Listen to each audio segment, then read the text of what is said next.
Hello sign gang, कैसे हो तुम सब। आज मैं तुम सब के लिए लेके आ गया हूँ my wife is actually the future tenant empress का चैप्टर नंबर 10। तो चलो चैप्टर शुरू करते हैं। चैप्टर की स्टार्टिंग में जिन्यू टेंशन में होता है और एक ही जगह पे गोल गोल घूम रहा होता है और बोलता है आखिर उस बुढ़े इनुचिहे को मुझसे दिक्कत क्या है, वो मुझे मारना क्यों चाहता है जबकि मैं उससे पहली बार मिल रहा हूँ और वो अपने साथ एक लड़की को भी लेके गया है ल्यूक्सी के कमरे में। ल्यूक्सी ठीक तो होगी ना, उसकी जान को कोई खतरा तो नहीं होगा। फिर जिन्यू बोलता है आखिर मैं अब करूँ क्या। नेक्स्ट सीन में बहुत से सिपाही ल्यूक्सी के घर की रखवाली कर रहे होते हैं और जिन्यू को अंदर जाने नहीं देते। फिर जिन्यू बोलता है अब जबकि घर की रखवाली करने के लिए सिपाही पहले से हैं, तब वो लोग मुझे ल्यूक्सी के कमरे में कदम भी नहीं रखने देंगे। तभी जिन्यू बोलता है लेकिन एक मिनट, मैं तो इस राज्य का सबसे बड़ा निकम्मा और नालायक होने का नाटक कर रहा हूँ, तो फिर मुझे उन लोग से क्या लेना देना, मैं सीधे घुस जाऊंगा अंदर। फिर जिन्यू भाग कर जाने लगता है। नेक्स्ट सीन में वो सारे सिपाही जिन्यू को रोक देते हैं और बहुत अजीब चेहरे बनाकर बोल रहे होते हैं क्या हम लोग जान सकते हैं यंग मास्टर यहाँ पे क्या कर रहे हैं। और जिन्यू अपने मन में बोल रहा होता है ये लोग तो मेरा पहले से ही इंतजार कर रहे थे,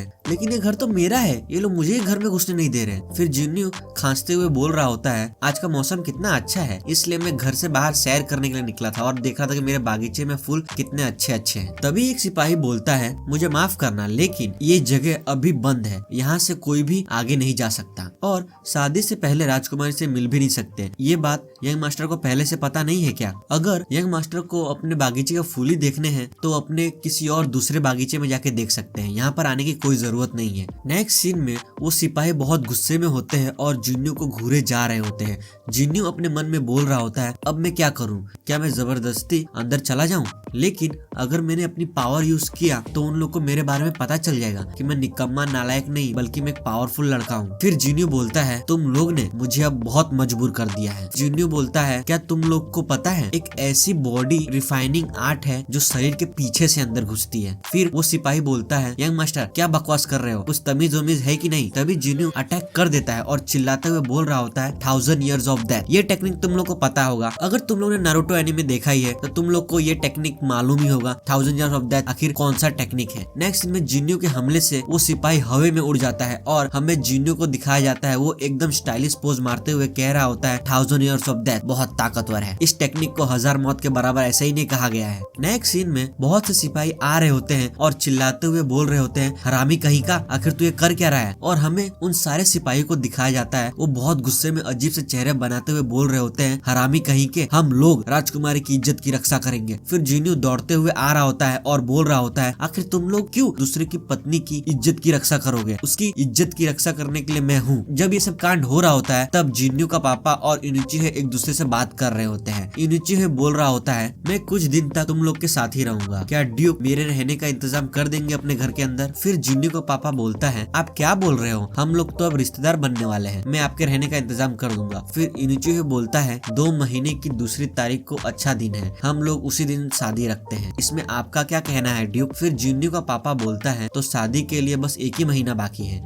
मुझे इस बात से कोई दिक्कत नहीं, आप जो तारीख चुनोगे मैं उसी दिन शादी रख दूंगा। और अपने मन में बोलता है जैसे कि महाराज की बात को मैं मना कर दूं, मुझे मालूम है ये सब महाराज ही कर रहा है। फिर इनुचिहे बोलता है तो फिर ये तय हुआ, अगले महीने में शादी होगी, लेकिन मुझे एक दूसरी बात भी करनी थी। फिर वो अपने हाथ से ताली बजाता है। नेक्स्ट सीन में 2 सुंदर लड़की को दिखाया जाता है और इनुचिहे बोलता है ये 2 लड़की यंग मास्टर जिन्यू की शादी के ट्रायल में होगी और जब ये दोनों यंग मास्टर के साथ एक रात गुजार लेगी तब ये दोनों यंग मास्टर की पावर को देखेंगी और बाद में सिपाही को बता देंगे। ये सुनने के बाद जिन्यू का पापा अपने मन में बोल रहा होता है मैं तो इसके बारे में भूल ही गया था और परेशान होके बोल रहा होता है ये अच्छा है कि महाराज अभी भी अपनी इज्जत की परवाह करता है, इसीलिए उसने मेरे बेटे के लिए 2 सुंदर लड़की को भेजा है। और नेक्स्ट सीन में हमें 2 बुढ़ी औरत को दिखाया जाता है और जिन्यू को पापा बोल रहा होता है अगर मैं 2 बूढ़ी औरत को भेजता तो मैं शायद अब मेरे बेटे को सच में काबू भी नहीं कर पाता और वो उसकी सच्चाई को मालूम चल जाता। तभी कोई चिल्लाते हुए बोल रहा होता है ड्यूक बहुत बुरा हुआ है। फिर एक नौकर बोलता है यंग मास्टर ने सिपाही पे हमला कर दिया है, ये बात सुनकर जिन्नू का पापा बोलता है, क्या बोल रहा है तू? नेक्स्ट सीन में जिन्नू का पापा भागते हुए जा रहा होता है और बोलता है, आखिर हुआ क्या है? फिर नौकर बोलता है, मुझे भी नहीं मालूम आखिर वहाँ पे हो क्या रहा है। फिर जिन्नू का पापा परेशान होते हुए बोल रहा होता है, हरामी लड़के, इस बार तू मेरे लिए कौन सी मुसीबत खड़ी करने वाला है। नेक्स्ट सीन में हमें बहुत सारे सिपाही को दिखाया जाता है जिसपे जिन्नू ने हमला किया होता है। वो सिपाही जमीन पे गिर के गिड़गिड़ा रहे होते हैं और जिन्नू वहाँ पे खड़े होके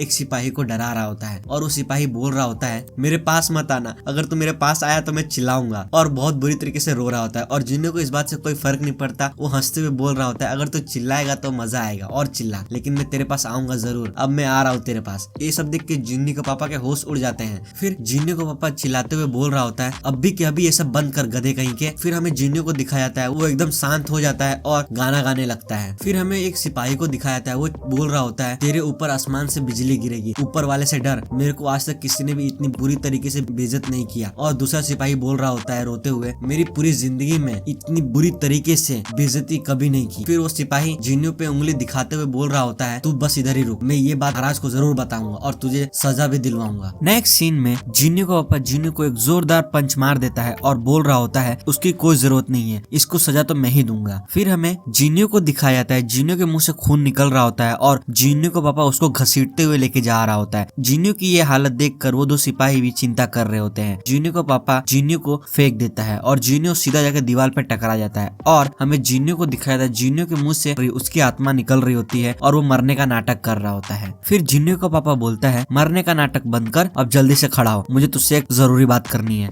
फिर जिन्नू का पापा जिन्नू को बोलता है, क्या तुझे पहले से मालूम था शादी के ट्रायल के लिए 2 लड़कियां आने वाली हैं और मुझे मालूम है तुझे ये शादी के ट्रायल करने के लिए लोग मजबूर जरूर करेंगे, तू क्या करना चाहता है वो मुझे बता। जिन्नू ये बात सुन के थोड़ी देर सोचता है, फिर वो बैठ जाता है। फिर जिन्नू अपने पापा को बोलता है, क्या आप मेरी थोड़ी मदद करोगे इस शादी के ट्रायल से बचने के लिए। फिर हमें जिन्नू को दिखाया था, जिन्नू ल्यूसी के बारे में सोच रहा होता है। फिर जिन्नू का पापा बोलता है, ठीक है, वैसे मैं पहले से ये शादी के ट्रायल के खिलाफ था, क्या पता अगर तू उन दोनों लड़की को प्रेग्नेंट कर दिया तो। फिर जिन्नू बोलता है, मुझे मालूम है अगर ऐसा कुछ हुआ तो मुझे उन लोग से शादी करनी पड़ेगी, अगर ऐसा हुआ तो महाराज को हम लोग की चड्डी के बारे में पता चलेगा कि हम लोग कौन से कलर की चड्डी पहनते हैं। नेक्स्ट सीन में जिन्नू मुंह फुला के बैठ जाता है और बोल रहा होता है, आखिर उस बुड्ढे को इतनी दिलचस्पी क्या है हम लोग के चड्डी के बारे में जानने में। फिर जिन्नू का पापा बोलता है, अपनी बकवास बंद कर, ये शादी का ट्रायल जो है वो सब महाराज ने इंतजाम किया है, हम लोग इतनी आसानी से मना नहीं कर सकते और हमारे पास कोई प्लान भी नहीं है। ये बात सुनकर जिन्नू अपने अंगूठे चबाने लगता है और नेक्स्ट सीन में हमें जिन्नू को दिखाया था, जिन्नू खुश होकर बोल रहा होता है, मेरे पास है, मेरे को बस 10 दिन चाहिए, इस 10 दिन में मैं कुछ ना कुछ कर लूंगा